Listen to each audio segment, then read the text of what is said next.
Oh, never mind. Hi, ninjas. Welcome to the Cobra Kai Corner.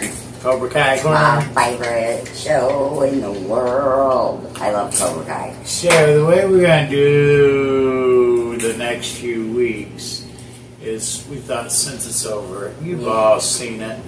We can only rehash it so many times. We'd love to keep it alive forever, at least till the spin-off comes out.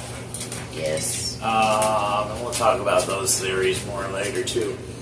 But the way we're going to do this, we're going to pick a character / actor every week, and Shelley's going to give you the rundown on their professional life, and I'm going to go over their character development in the show. We're going to try to somewhat do it in the order that the characters are introduced on the show. However, you know, there might only be so much to say about some minor characters. So, you know, it might be a show that has more than one character on it. But for main characters, like today's, which is William Billy Zabka, a.k.a. Johnny Lawrence. My favorite! Okay, obviously, William Zabka is... The entire show is based around him. Mm-hmm. So he will be one show.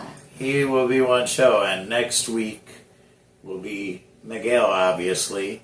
And he's a huge character in the show, so he'll also have his own week. And we'll go from there. But for now, as we've already told you, this week's show is about William Zabka. And Shelley's got some interesting facts about him, his career, what he's doing now, and all that kind of good stuff. And when she's done, we'll talk a little bit about how we feel about him on the show. Yes. So without further ado, Shelley. Thank you, sir. Daniel, son. Okay. William Zabka, a.k.a. Johnny Lawrence, was born on October 20th, 1965 in New York, New York. He is 6 feet tall. These are just some facts about him.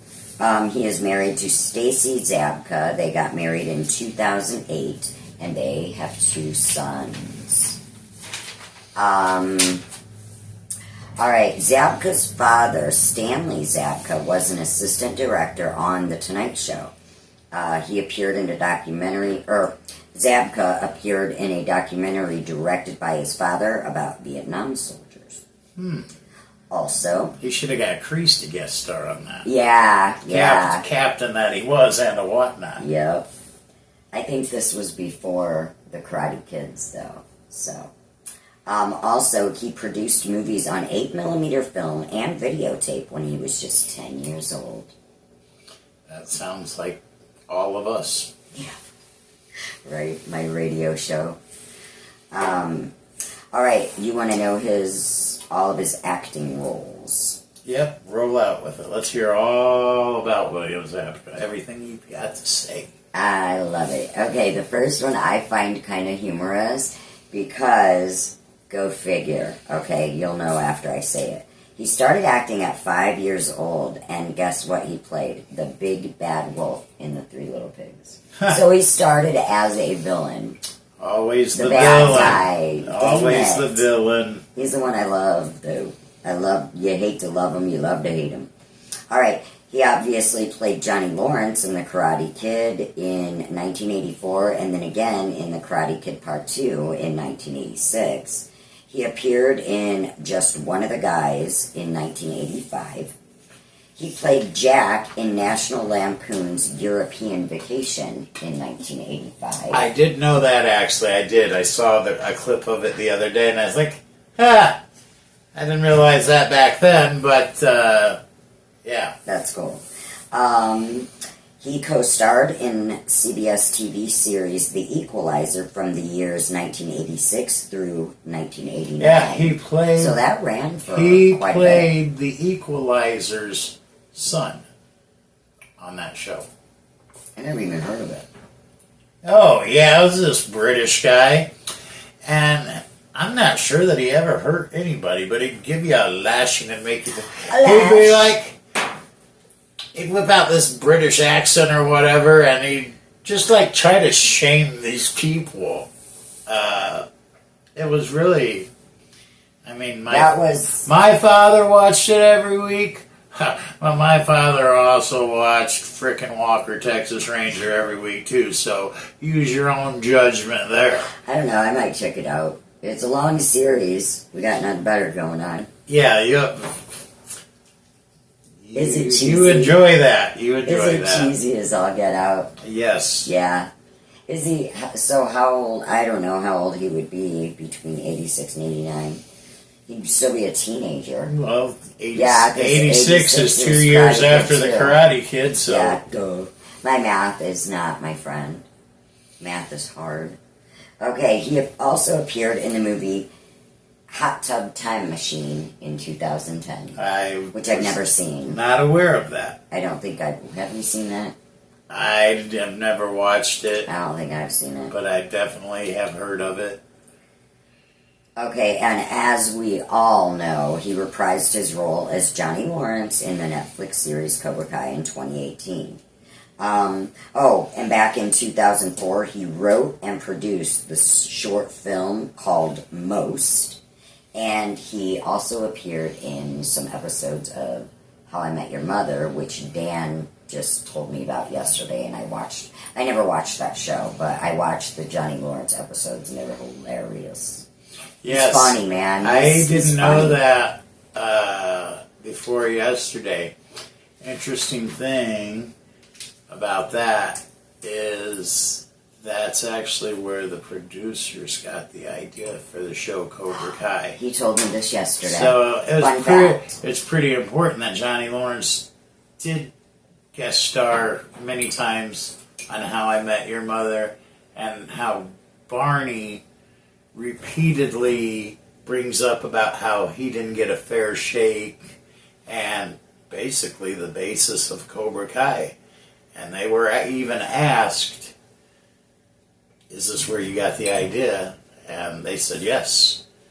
So I thought that was pretty awesome. I thought that was pretty interesting. So even though I never watched How I Met Your Mother, thank you, because we wouldn't have had our Cobra Kai series without you. Yeah, for sure. So, thank you. Maybe we'll check your series out. Now, so yeah, I thought that was really funny. cool. And I think Shelley's got a few other things yet. I do. William Zabka is also a screenwriter, a director, and a producer, which I don't find that hard to believe. At the time that he played Johnny Lawrence in the Karate Kid movie, the first one, he had no training in karate, but he was an accomplished wrestler. Okay, and I have one more little fun fact.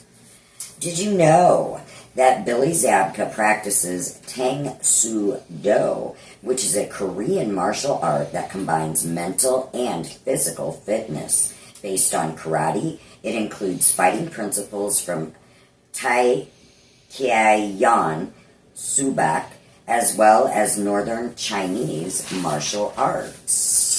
Well, I'm sorry. Go ahead. I messed up because they were on the wrong page. Just real quick, Tang Soo Do is used to identify the traditional Korean fusion of fighting styles. In the mid-1950s, it became the basis for martial art Taekwondo. I thought that was interesting that it became the basis for Taekwondo. Well, that Tang Soo Do is what Terry Silver and John Kreese practice on the show. I think it's and cool that long-haired Korean girl. I didn't know. Tang Soo Do. I didn't know. I like her too, but I didn't know that the man who plays John Kreese, Martin Cove. I didn't realize what an accomplished martial artist he is. We'll talk about him. He's accomplished all the way around, but yep. We'll talk about him on another episode, a Martin Cove episode. But so I have a fun thing. Okay. A little. I mean, it's not long. It's just a little game. I want to see if you can guess. Okay, these are Johnny and Daniel's fights in the franchise. Okay. This includes Karate Kid and Cobra Kai. Okay. All right. So, in the movie Karate Kid, the Halloween fight, who won? Who won that one? Mr. Miyagi won that one. Well, technically, yeah, but between Johnny, who would you say between Johnny and... Oh, Danielson was getting his ass whipped until Mr. Miyagi came along. But the true answer to that is Mr. Miyagi. Yeah, he whooped them out of all of them boys. Okay, at the All Valley Tournament fight in the Karate Kid, who was the winner? Danielson. Yep. In the fight in Cobra Kai Season 2, the fight in Johnny's apartment between Johnny and Daniel. You remember? Vaguely. I mean, the fact you threw Season 2 in there confuses me because they've had a lot of rumbles between the two of them. I'm going to say Johnny. I'm going to say Johnny. It was inconclusive. So it was like a tie. And in the garage fight, which was in Season 3 of Cobra Kai, they had a fight in the garage. Who won? Do you remember? I don't remember the fight in the garage. They beat the garage guys. Yeah, so it says inconclusive because... Didn't they start fighting? I can't remember. I mean, they did, but not really. I mean, it got going for like a half a second, and then Johnny got in the minivan and left at that point. So, as far as I'm concerned, who won the fight at the garage? Both of them against the other guys. Well, you're right. It was inconclusive. Okay, and there's one last one. Who won, Johnny or Daniel, at the rematch at Miyagi-Do in Cobra Kai Season 4? There was a rematch at the Miyagi-Do. I didn't think that ever got finished. Yikes. I didn't think that ever got It didn't. It was a draw. Okay, that's what I thought. Because that's what I have. Those are my little fun facts on Johnny. Yeah, but you know, I could have swore earlier today when we were talking about William Zabka, before I start on my part here, weren't you telling me a whole thing about how he became depressed from being typecast and all that? Yeah, like, he was afraid that since he always just was like a villain and stuff like that, that he would get typecast just as that type of character. And also, he went through a stint where he was wondering if he was an actual good actor or if he was perceived as like an 80s joke or whatever. So he, I guess, wrestled with that mentally for a while. But don't you dare, because you are awesome. You're a great actor. Well, great actor. I would say that this Cobra Kai series has cured that up for him. Well, and then it's not only that, he's like so funny. Like I said, I never watched How I Met Your Mother, but those episodes that you showed me with Johnny Lawrence in them, hilarious. Or not Johnny Lawrence, William Zabka. Yeah, he's got a good sense of humor. Yeah, he plays a really good, so he can be serious, comedic, you know. I think he's a really good actor. So don't worry about that. Let's roll into his character on Cobra Kai. He starts off, and your first impression is, you might be like me. A lot of you probably thought, oh, this guy's a loser after all this time. Some of us find Johnny Lawrence identifiable. Some of us people who are getting up there in the numbers and still don't have our shit straight. Yeah. Yeah, we identify with Johnny Lawrence. And then I think the rest of the people start to get on board with Johnny when he helps Miguel out at the convenience store and whips Kyler and all those other dudes' asses. When they call him Maria. And opens the dojo and agrees to train him. People are like, hey, all right. And you start to see that he wasn't always the villain. Sometimes Daniel's son was the freaking villain. Yeah. And so you start to grasp a little bit about more of who he is, and it's more understandable, I guess you'd say. And then as you go through time, in the beginning, he's horrible with dealing with kids. Calls them names and everything. He's a total 80s. But throughout the thing, he's the one that takes all these nerds and losers and geeks in. And he changes their lives and gives them confidence.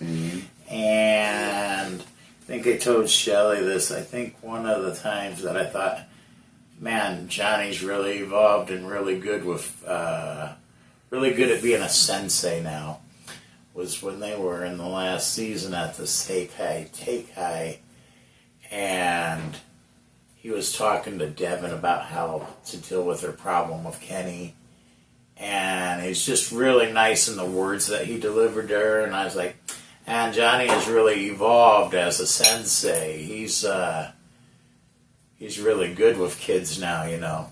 Well, I think because he identified with being the spindly, nerdly kid that needed to stand up for himself, and so he identified with that, you know what I mean? Well, I think the whole breaking point is when he realizes that no mercy isn't a good thing. That's that third rule needs to be put aside sometimes, and that changed his whole perception of thinking. So throughout time, we see Johnny go from a kind of a loser that's not good with kids, that's not good with society, that's just constantly drunk all the time, living in filth in the projects, and as time evolves, he becomes very good sensei, very good with kids, gets his shit together, starts selling cars at the dealership. As you saw in the last episode, I was so happy that in the last episode they showed that dude that was at the open houses tossing him the keys. I was so that was the best. I was it so gives people like us hope. I was so hoping that they would put that in, and that's where that's just who would end up renting him a house. Right. So I was glad they put that in there. And then let's talk about Johnny's emotional side. In the last season, who would have thought it would have included him actually breaking down and crying to John Kreese of all people? Yeah, that's not that a guy. was emotional. That's not a guy that a tough guy wants to go crying to. And that was really emotional to see. They were both grown men crying like that when they're both such badasses, and to see them like emotionally bond for that second. It really recaps, because when you start watching this in the first few seasons, you're like, damn, Johnny Lawrence, why have you let losing this freaking karate championship ruin your freaking life? It was just a karate championship. When in the first few seasons, you're like, get over it already, Johnny. So you lost the karate tournament. Why did this ruin your freaking life? Why are you such a loser? Right, you're like, it's just today a tournament. Because you lost this karate tournament. Right. Well, for anybody who didn't get it clear up until the last season, Johnny really explains why when he starts crying out to Kreese about he abandoned him when he needed him most. He made him feel like a loser with no hope, and it wasn't losing the tournament. And I got that early on,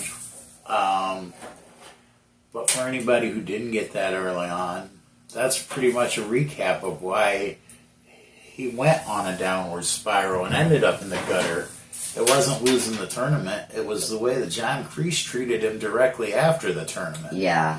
Called him a loser, broke his trophy, and then abandoned him. And he was like a father figure to him. He absolutely stepdad was. treated him like trash. Well, that's one of the things he said when he was crying to him. You abandoned me when I needed you the most. Yeah. So that's the type of stuff that created the downward spiral that made Johnny a loser in the first place. Good news is, even though it took him 30-some years, finally overcame, finally rose to victory, won the All Valley again. So he came out on top there, got himself into a house, and so good. And, you know, we were talking about spin-offs a little bit earlier, just real briefly. Mm-hmm. My opinion, the spin-off shouldn't include Johnny. Johnny's story has been told. Cobra Kai was Johnny Lawrence's story. But You're done. You're done. A spin-off should start somebody else's life. Okay. You know what I mean? I mean, I get it. Yeah, it's not because I don't want to see more of William Zabka or whatever. He can come in a few guest star spots and do a couple Like cameos cameos. or whatever, but in my eyes, if you're going to do a spin-off, it should spin all the way off. You know? I mean, you didn't see Richie Cunningham on Work from Work all the time, right? No. So, Yeah, I got you. So Who would it be then? well, the most likely possibility is Binary Bros spinoff with Hawk and Dimitri. Yeah, that would be cute. Which is fair, because even though I hate Hawk and you're never going to get me to feel sorry for this pile of crap, his character was assassinated in the series, really. I mean, he went from being a main character badass to being completely written off as a supporting character to boast the popularity of other characters. Think about it. The whole downfall was after he won the All Valley Championship. After that, they started writing him off. He lost to Kenny when they were qualifying for the Saikai Taikai. Loss number one. Huge loss number one. Bigger loss. He lost to Dimitri in the finals to see who was going to go. He only got to go because Tori quit. And after that, and after that, all of Hawk's roles in the series have been pretty minor. But you know what? This is William Zabka's show. This is William Zabka's show. Hawk will have his own episode. But his character did get assassinated in the series. Yeah. So as much as I hate the little prick, I like him. I feel bad for the actor because I've got nothing against him. Right. And he's a good actor. He's a great actor. Yes. He's actually got a good degree of MMA background. We'll talk about that on Hawk Show, though. Mm-hmm. I digress. Well, as always. So, yeah, that's really all the ins and outs of his character in the show that I really have to... I don't know if you have anything you want to add about it or not. Mm-hmm. I really, really like him, and he's my very favorite. I'm glad that Johnny Lawrence got his shot at redemption. Me too. And after you told me what you told me about Zabka being depressed about being typecast and not being known if he's a good actor or not, or if he was allegedly, like I don't know. I would have to say I read that. I would have to say that William Zabka has also got his redemption out of this series. So. Yeah, he's good awesome. for him on both counts, character and real life guy. He is awesome. I really, really like him. So yeah, next week we will talk about Miguel. And his character really has a lot of changes from beginning to end. Yeah. Probably not as many as Hawk's. Hawk's show might be the longest of any of them. I'm going to hate on him for a minute. Yeah, he's going to dig in. But yeah, next week Miguel will take you from a nerdy, pimply-faced, brace-faced, geeky teenager such a cute little kid. to a pretty adult-looking, curly-haired, handsome young man. handsome dude. You know, absolutely. If you look at all the people who have changed the most on that show, as far as how they've aged or whatever, yeah, a lot of them look pretty close from beginning to end. Mm-hmm. Hog, Russo's daughter for sure. Oh yeah, she looks the same. She looks the doesn't same. age. Tori looks pretty close to the same. She evolved a little bit. Hawk still looks the same. Dimitri still looks the same. But not Miguel. That's a dude. Miguel has evolved. That's a dude that came a long way, baby. Yeah. And good for him. Yeah. He's a good egg. He deserves it. So we'll talk to you next week about Miguel. We sure Until will. then, hiya! Yeah, and Cobra Kai never dies.